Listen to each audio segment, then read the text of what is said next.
Hello, Tuni KUKI channel với jouse na bon chaven liam nei vin Tuni hi neu khat disturbance ho jong hong mai the hen ti chu bu si ki vei za hi ahong ki khu na ho jong hong mai the hin an he the moi tin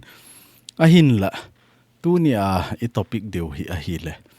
offensive defensive ti ho hi hoi zo hi e ho dinga pha ham ti chung changa hi holim na hin nei hi tin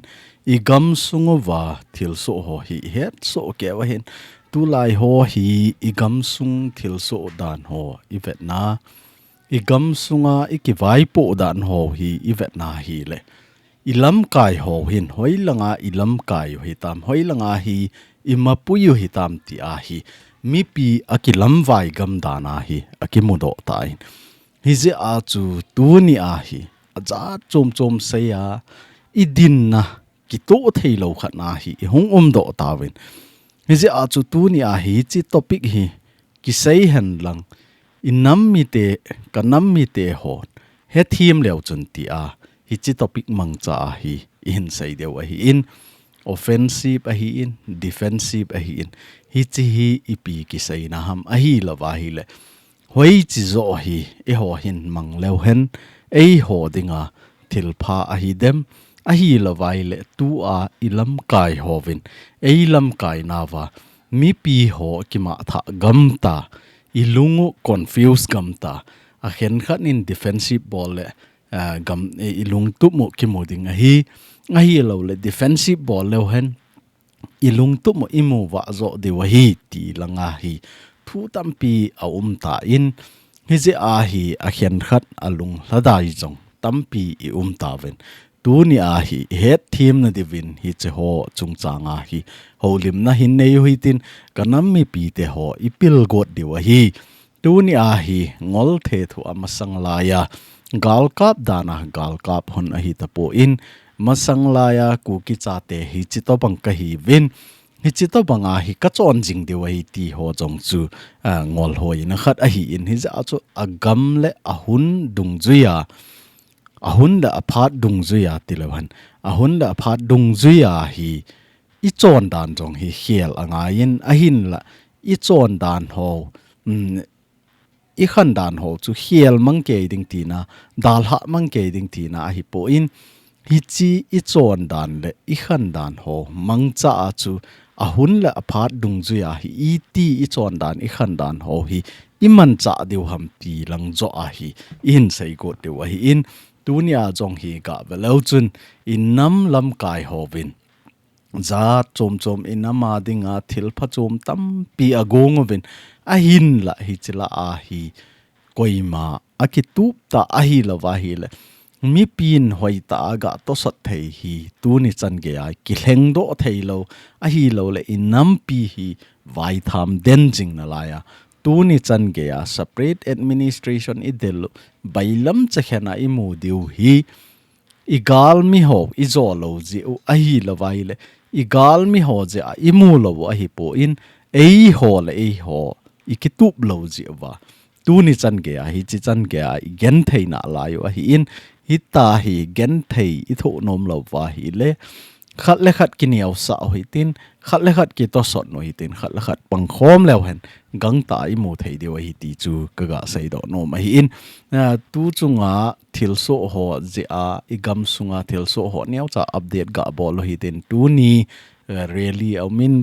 public really I mean hi chi ipg am tele KUKI zo volunteer ho mi som wal zen CRPF hon dailo bola in a bol pi jiwa hichi lungkim lo vet sa na chu tu ni a hi amona ki phin na in a nevin hichiwa organization bol hi koi ho ham tele ke WOHR hon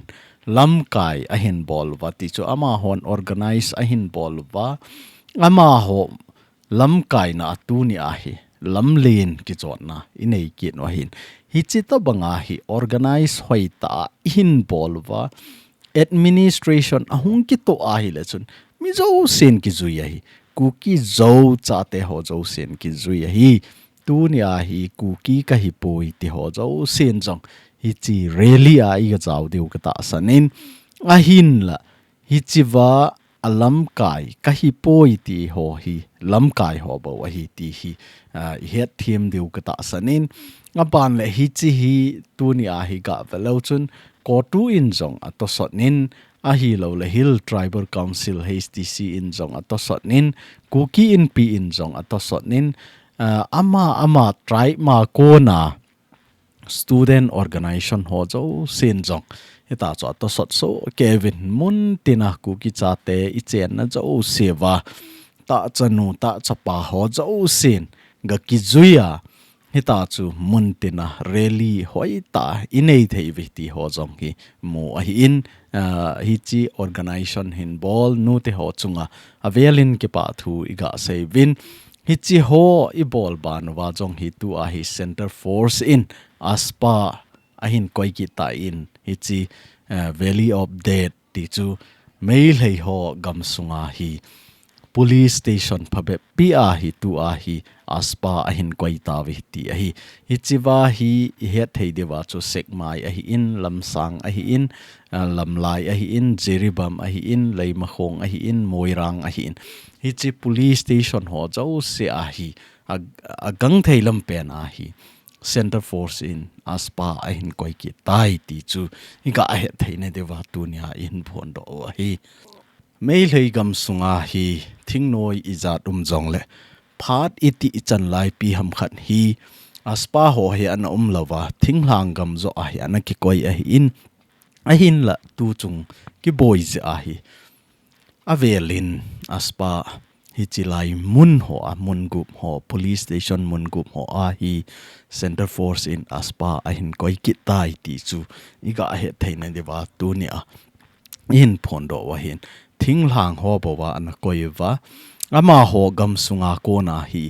a gang theilam pe na la do na dinga ki phin na ananei wa anala do ahin la tu a hi ama ho chon dan phat lo ho hi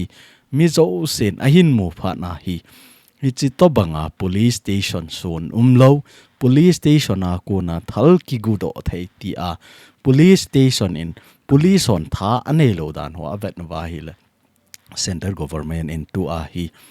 center government thanei na a theine dinga chu hi chi police station group ho a hi aspa ahin nong koi ve ti chu ai le tu hin tu ni topic uga sei hi tin offensive defensive hi ipi aphat chom na oma a hi lo le e ho dinga hi ipi a pha chom ham ti hi football pe ho to ga te ka o hi ten na thil dang dang to jong te ka thei a hi nai a hin la tu ni a football pe ho to ga te ka o hi tin ground sunga ki chem ho to ga te ka lew hen hi chwa hi he thiam pen devin ka ta sanin aji chu tu le tu a idin mono hi Manipur state sunga football pe to bang hi vin ama hon langkhana pangova e ho langkhana ki panga football ki pe to banga hi ki pe to hi vin a hi le hi chiwa hi tu ni a inam sunga hi event na hi le inam lam kai ho ki to thailo je a hi lo le I organization ho thakhana adin khom thailo je sedo government ki phu do thailo je a hi lawa hi le unified command inei thailo je wa tu ni a hi inam pi defensive le offensive ma hi I boy gam tawen hi je a chu I het team na devin hi chi defensive le offensive hi neo cha kain hel chi no min ball pe ho khun goal ball ahin pe til wa ho abula khu kanga defense a hung ki chi moi defense ti chu amaulang gola ahung lut lo na dinga hi chilang side ho jong hin hi chi bo hi aven wa ama ho lang side na hi chi center a hi in hi chi center a ko na ama ho lang goal ahung lut lo na dinga pan ala jingo a hi hi ta chu khat lang zo hi kanga no ding itiam khana phat lem changa umai la goal thun pe jing ding ti a hi defensive ma ki chi mo cho a hi le lang khana chu I vet na hi le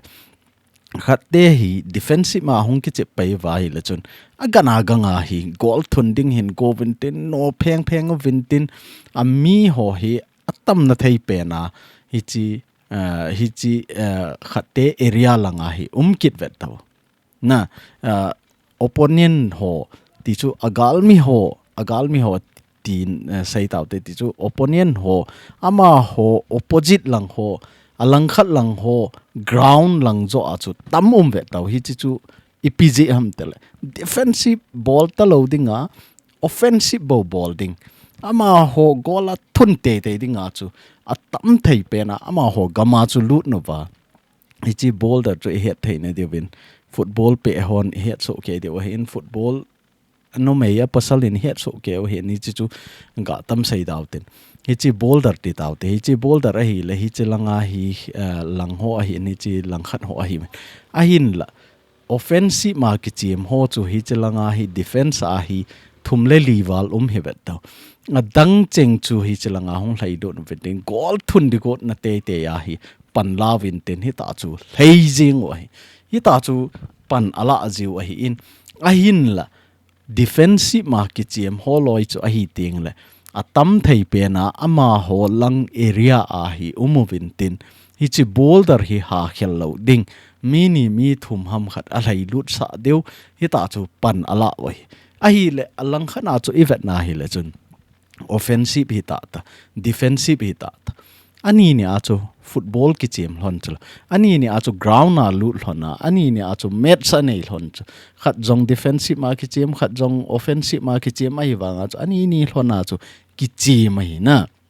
ni ta chu ki chem mo hi in a hin la a ki hi na chu ipiham tele defensive ma ki chem ho chun boulder a ho kalbi set po win a hin la offensive ma ki chem ho chun ama ho gam sangin gamdang ho ti chu opponent ho gamlang zo a hi a ha lut no ve ti chu sei ta ben na hi chi chu a hi in a hi le tunia ai ho ki chip dan hi defensive defensive a hi ba na jong chu tunia hi e hon mail hei gam hi gala pi u hitin mail hei gam ho hi chu hitin e hon to pha taw ti a gal ki ball a hi po in koi macha ki ging lo hi chi gal in ei wa hi a koi in hi chi chan gei a hung thun ding jong hi ki hello hi in lam kalang tilhen tol bung a hung boya tol bung lang a hung boy kang vai lang a hung boya chu mi zo sin ei thing mai lei ho wang chun pre plan anane wa hi in I chan ge a lunggel anei deu ham wang a ke poi a hin la e ho thing hlang mi te chun lam kalang bo ya hi la police on hin su thip movin tin chomlo ka ahung phata tai ti a chu anaki gel a hin la hi chi chu hi talowa mai lei ho hin pre plan anane wa masanga pa na tu a jong pi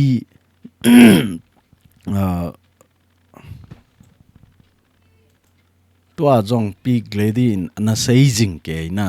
national media ho a jong a seijing ke khu ipiham ti aile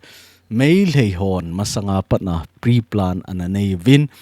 phai sunga aim in ho mark a ball win hichi mark a ball ho si siu chu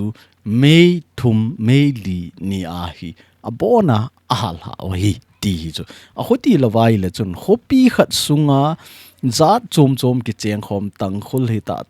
KUKI hi ta mei lei hi ta chu melong ho chong tampi cheng khom a hi I tiam khana hung mo ha loan nang le melong ho in tampi jong a hal ha theu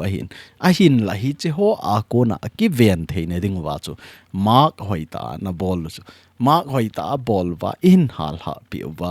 ni ta chu e ho KUKI cha te cha chu target a hin ball hi chu a hin ball a hin hi je a chu Tuni a hi chi topic hi in se wa hin alang khana ga velo hen Tunia I me mo hi chi ho a englai ho hi KUKI cha te I chen ho a hi in a hin la hi chilai alaya akan na se hi mei lei e san ho chen na a hin adang se hi a hi kiting la melong ho chen na a hi kin in Tunia hi e hon I dei hi ipiham itile hi chiwa a englai se hi Meitei government noya talo dingin KUKI cha te government noya ta hen ke ho administration ne pidoven ke ho thunei na ne pevin ke ho ki vai po vingatin ke ho ki vai hop ta winge ti a hi center hi nga ki thum ta aji chu hi chi noya ki nom talo ama ho hin manipura dinga hi center a ko na phat masa jong chu kana sei ta in scroll zathum ta bang ahunga hi le scroll zakhat hi ei ho le melong ho ke hop dinga epi jiu scroll zakhat hi melong ho to ihung ke hop ting le chun som nga I chan deu a hi in a hin la hi chi som nga cha jong ki chang zo lo hi chi ka la a hin ne do le e ho hi 10% ki thing zo mai thei ki thing zo lo mai thei 10 to bang hi ki mu zo to banga hi a hi ni za chu I gam sung ho hi tu a phai tol sung ho to ite a hi le development hi a ki hit ta chu e ho gam sim na dinga hi birenin sumtam pi ani do chu aji chu ama chief minister ahung kaya chu ipi na sayam tele phai cham sunga dinga hi budget om tapoi development a dinga jong budget om tapoi thing hanga dinga hi budget ki siam hen lang ile center a ko na sumtam pi ki monte ti hi a het chu hi ja chu ama hin go to hill project a hin ne ya go to hill a hin bola hi le hi chi wa hi budget tam pi center government in jong a hin pi a hi le I cho jo si chu aman kini cha ya hi chi ho ani chai na ho sel hu na dinga chu thil a hin gon le tu a hi hits to banga hi boina in to a hin la tu ni a hi e ho hin I gam thu mo hi defensive bo I bol wa hi le imu lo di wa hi offensive I bol ta lo wa hi le chun hi chi hi imu lo di wa hi ti a hi mi tampi lungkim gam ta lo wa hi a hin la hi chi wa hi event na hi le defensive I bol ti lo wa offensive ball dinga iki got no wa hi le mail he gam jong chu abona ila got no ham ila got lo wa hi le offensive ball angai poi tu ni a hi e ho hin ipi I dei ham separate administration hi bo we mail he ho to chen khom hi kanom ta po win mail he government noya ka cheng nom ta po win hi je a chu a hi theya hi le kei ho KUKI cha te ka chen na mun chi o hi administration achoma ni petavin ti a hi in hi chiwa hi separate ki mu a hi ta in administration hi vat a hi in administration ki ti chu ki vai hop na a hi in tu ni a hi e ho gam sunga hi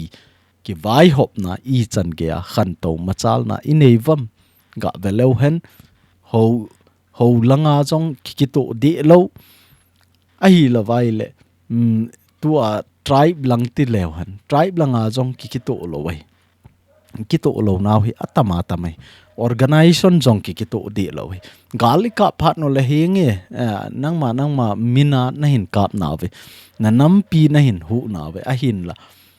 chom khat zo ting le nangma organization na nangma area na hong ki nei ting ole mi chi vai mi pi ki hlama aji a hi tai hi je a chu a hi the a hi le tu ni a hi e hon administration imu na diwahi ipi ibolo ngayam ti ahile administration hi ikisem tu mo ngai administration ikisem tu new chu defensive zong angai pun offensive zong angai pun agang thei pe nai chi administration hi kisem tu lew han hi chi ting le chun iza kai imu diwahi ahin la tu ni ahi offensive bowling offensive aki ball wai le ki mutalo ding hi offensive ball te ding hi ti a jong hi apang loi mo be ni chi offensive I ball wa hi le chun mi gama I lut diu mi gam I kap diu mi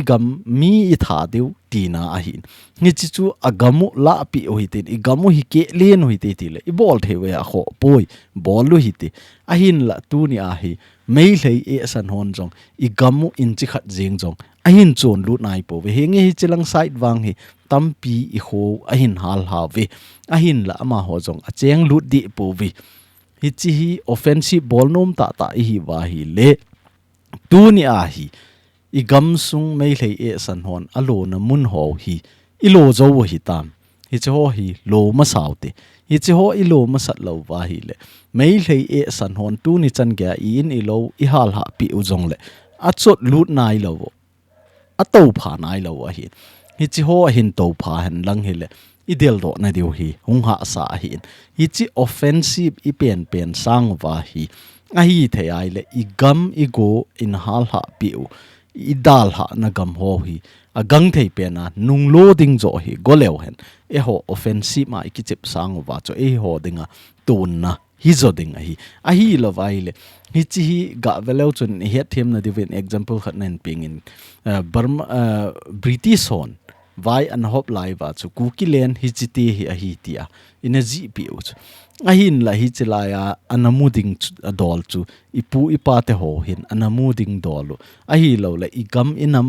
gam lenam ngai lumi anaki hi han nang hi le chun hi chi wa inamu diu ta chu hi chi sa nga chu ka chen namun chu kei gam a hi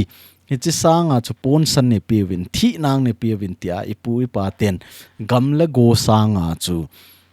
thi nang ho po pon san ho po ana deiji wa chu tu ni a hi i gamu neu cha hong hi ta chu a hi le tu ni a hi e hon offensive ma iki chep te diu hi chi ho zo se hi kei gam hi tia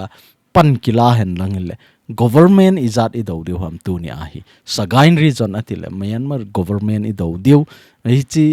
Chittagong ati ai le chun Bangladesh government i do diu a hi le hi chi lang ho se iti le chun Indian government jong i do ngai a hi chi chu tua email ma ho pau hi le oi thok te ba tiu chu na ti chu sa pawa chu impossible hi ta chu i chen na lo gam chan chana i ga lo go na masanga mi khan to lo lai a hi lo vai le ipu ipa i ti laya pa na hi chi map ana kisem ham a hi lo le 1904 laya map an zo si chu ke ya hi ti a gam be neu cha het jong ki nei nai lova hi ta chu i pen wa i eu wa hi cho zo si la na dinga government pi hling ta mun thum ta hin do go no vai le chun hi chi chu hi thei lo dinga hi tu ni a jong hi kanam mi te ho hi chi manga i mat mang banga i gel wa i dal ha di wai hi chi lungel dal ha di wai a hin la tu ni a i lung tup mo le tu ni a i pan la na ding pe no chu i pi ham tel Manipur gamsung focus bolo hi tin Manipur gamsung a KUKI cha te i chen naw tu le tu a i to pha na ho zo se hi a hi thei chana defense hoi ta ai ki bol diu defense i bol zo sung sewa a hi lo le defense i bol sung sewa hi e ho administration i kisem tu mo ngai ti hi tunia ka sai do no min zat na defensive offensive tia min a sai nai tia mo sei ding a hi point thil iza ka hi analyze hoita bolding study hoita bola hi chi teng le chun i sei di wai tunia lam kai khat a hi lo la ke in ka sei thei nai tia thu i mo sei vai le mi pi zo sei kilhama ga mai tai hoi chilang zo jot ding ham ke heta loi alien lang jot ding ham aneu lang jot ding ham ai lo la jit langa chi ding ham vei langa chi ding ham ti jong ki boy ga mai tai ni ja achu a hi the ai le lam kai hon jong study hoi ta bolo hi te I gam sung wa tu le tu a I din mono hi defensive hoi ta I bol diu I tiam khana ma ho hung vai le I tha chimit diu I gam hin chon lu jo se chu I chai diu I chi chu defensive hoi ta I bol now I gam inama dinga I din na wa hin a ban le ka tep nom kit khat chu in zowa I ga sei ta wen I gam sung I hal ha pi wa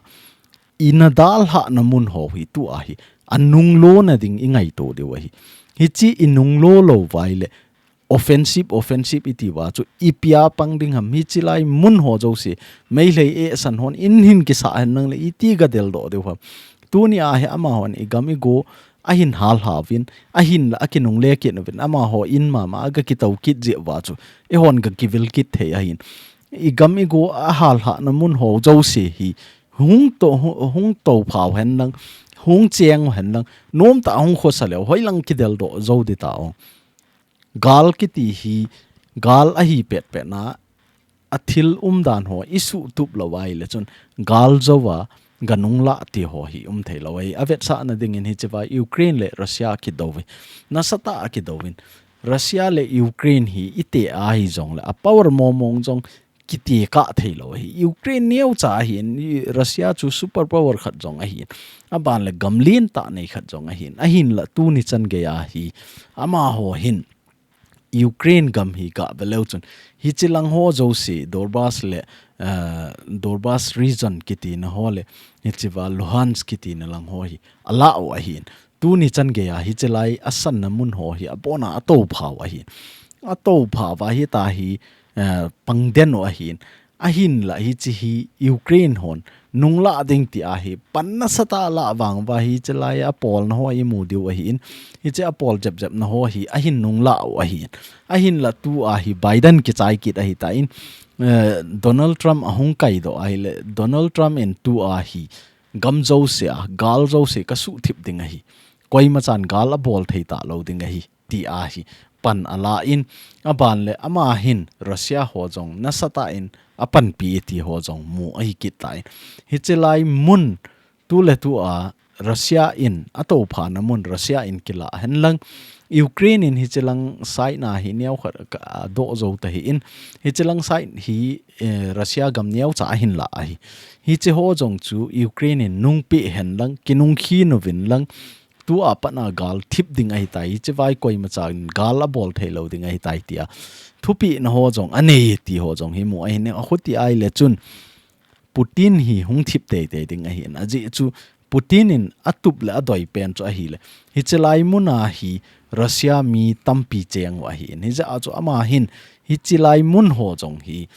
Russia control na noya Russia government noya hen ti hi ama lungtup a hi ni ja chu masanga pa na hi chelang ho hi advance na sata a hin attack wa hi in hi chi to bang chu a hi in tu a hi gal hung thip han lang hi le Ukraine te hin hi chi hi ke ho gam a hi ti han lang pan hin la jong la azo lo de wa hi ja a chu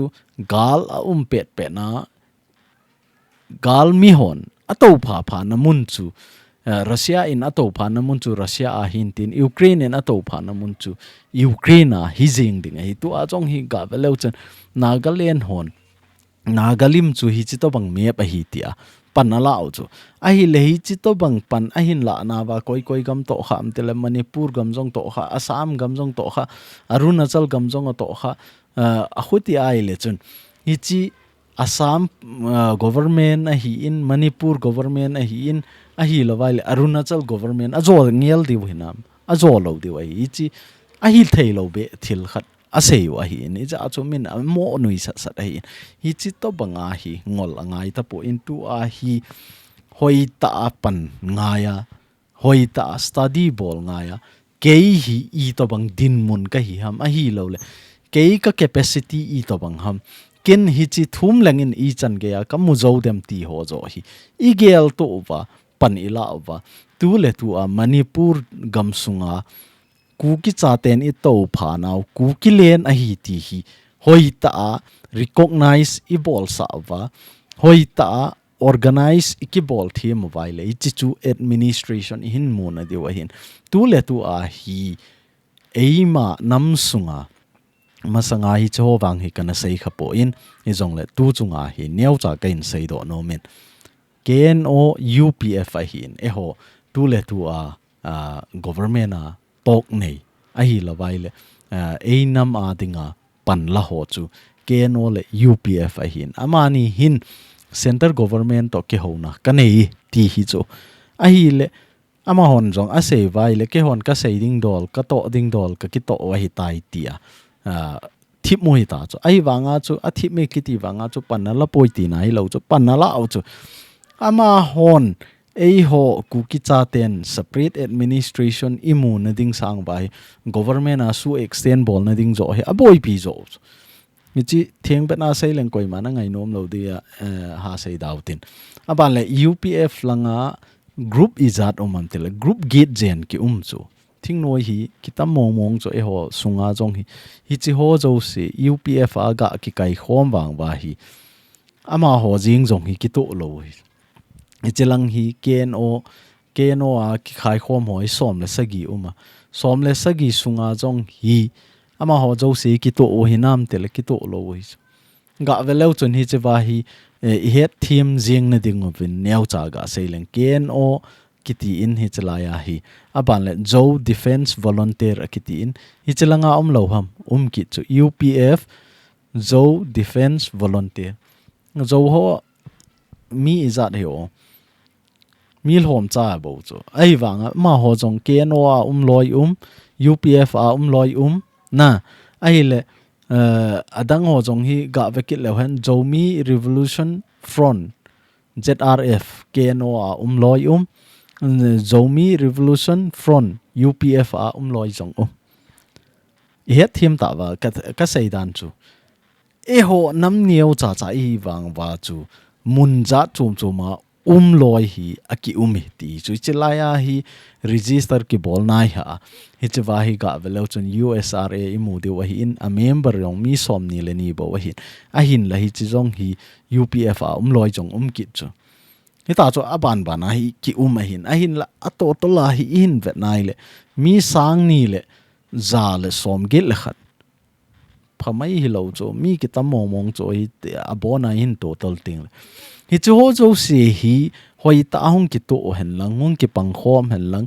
gal hoi ta ki sat khom hen lang hi chi flag zat chom in ei ho hi khat na hong ki mars the hen lang khat si a hong ki pang theile i chan ge ya i ha teu ham ga gel leu chun ka chu mi pi ho chem choi mai ho jong i ha nai ha deu ta chu tu sanga i lungu len de hi chi ho la a hi neo cha a hi wanga chu mi pi sulau dinga khosunga thal kap loi group khat ki ka a no pi no naw suling lawa pang mi tampi ki kit cho he za a chu tu ni chan ge a ilung tup ho imol so thailo Tuni a hi henge separate administration i delovin separate administration imutavi a hi le imu tengole koi chu KUKI cha te adinga CM a hong pang ding ham hi chi a jong hi long izat hong ki jam ngai na lai ham hi chi je a chu Tuni a hi pathinin phat epi a hi KUKI cha te na in sung ki sim tu phot no win administration ki sim tu mo win hi chi na ki sim tu ni niule administration separate administration na mo di wa hi pathinin a cha te dinga thilse agongai poi pathinin a cha te dinga aphalanga vai a hop ji a hi ize a chu Tuni a hi mi tampi kanam mi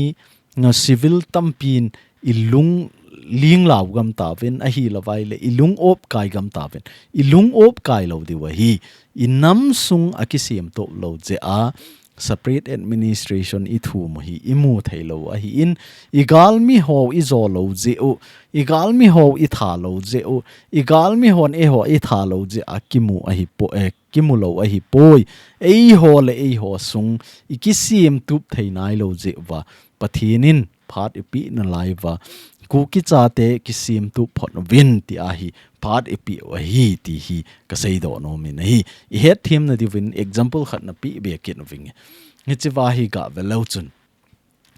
zo reunification hon thupon aneu chu ipi ham ti a hi le het sa na ti a zan hi a thupon a hin bol wa hi in thupon a hin bol na wa hi VWA na ki phu do theilo di wa hi ti chu vai pay women association koi macha unit branch block koi man phudo na phudo thelo de wa hi ETM khana hi chiwa hi poimon an ne wa hi le Zomi Mothers Association hon het sa the wa hi Zomi Mothers Association hon nain ki thopi na win te ti a aseu chu hi chiwa min Zomi ka hi tapoi Zomi a ko na ka pot ta we ti a leaderin hoi ta phon do na nei ta tu a ZRA hichiwa vai pay reason tia hongkimin vokit na hichito banga vai pay sunga vai hin hom kigo tampi umkit ta hichi hi hiu cho e ho thinglang mi ho min zomi ka hita poitia zomi la apot do ta zomi a hong lut dinga tip na kinai ki te te itiam khana koi to bang ham khat unit hi hen branch and block hi hen koi to bang a hong phut do o ma hi le a phut do hon mo okipo di wa hi ati ki no chu ichito banga hi pan ila o bo chu ichiwa thusei ho hi paite jong hi pontin zo jong hi pontin zo mila vai phe ho mama hi cho hon pan ala chi chilanga hi ga velo chun VPC headquarter a kona thu hung ki phong ki rain ama hon jong a pet na chu press release a hin bol wa thu phon a hin nei wa hin ama hon thu phon anei na ho hi EPSA ki ta wam ti a hi le escort le na special meeting special assembly ki nei na 2024 hi chi kilol na a chu vai phei hi zomi council a kona ki port a hi ta in hi chi wa kona ngong kol ki sut la a hi ta in ngonga zomi ti a masanga anaki kimin wona chu ki peimanga tu a hi vai phei zomi hi talo hi a hin la tu ni chan ge a ZRO vai phei region min pu a hi chi to banga thu so hin bol ho hi phamo ki sa in nam sung khat na kitu mo na ding nang khat la khat kina thaina dinga thu so ki bol a hin a hi the ai le cho ho nga win ti a hi pu kailen boy hi chi ho lo yu pat na a hi lo vai le VPC hon dem na nasata aneu aban la ama hon a sei be kit na wa chu VPC information a pang ho jong hi gun point anabol wa jana anapui do wa VPC a kona a hai na dinga jong hi soi a kai sa ve ti chu hi chi ho jong hi ivet na hi le chun eile e sung jeng jong hi ki to lo wa hi ta ki to lo nei nui ho hi ki su phat na diwa hi pathinin KUKI cha te phat ipi wa hi in a hin la defensive offensive e bo lo je wa tu ni a hi igamin separate administration amu a hi pon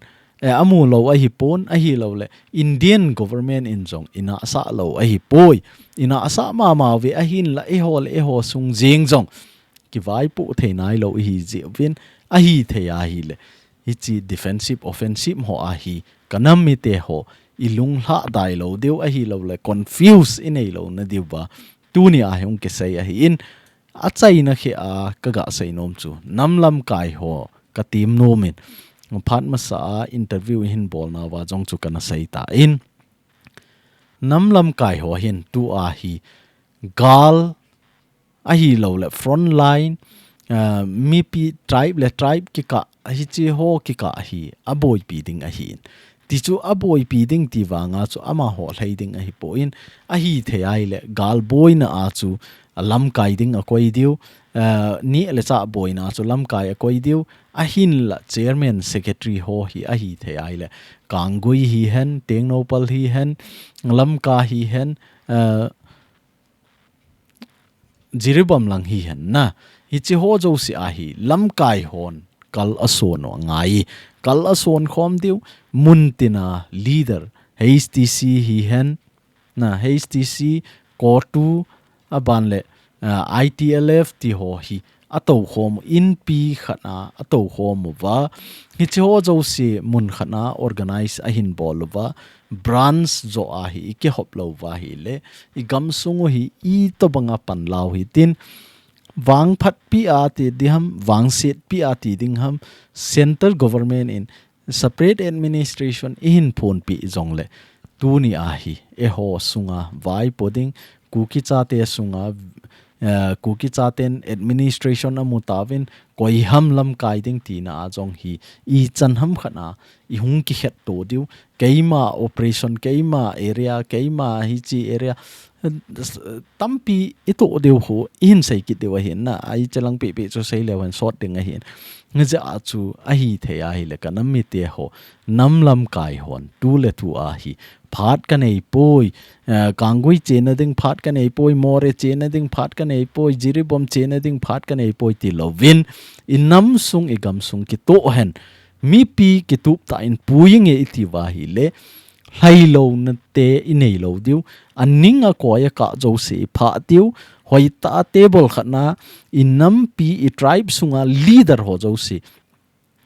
mun khana in sung khana table khana I to khom sa deu hi chi tieng la bo chun solution hong pot ding hi khoti lova mai hlei e san lak khat ga that jong le chun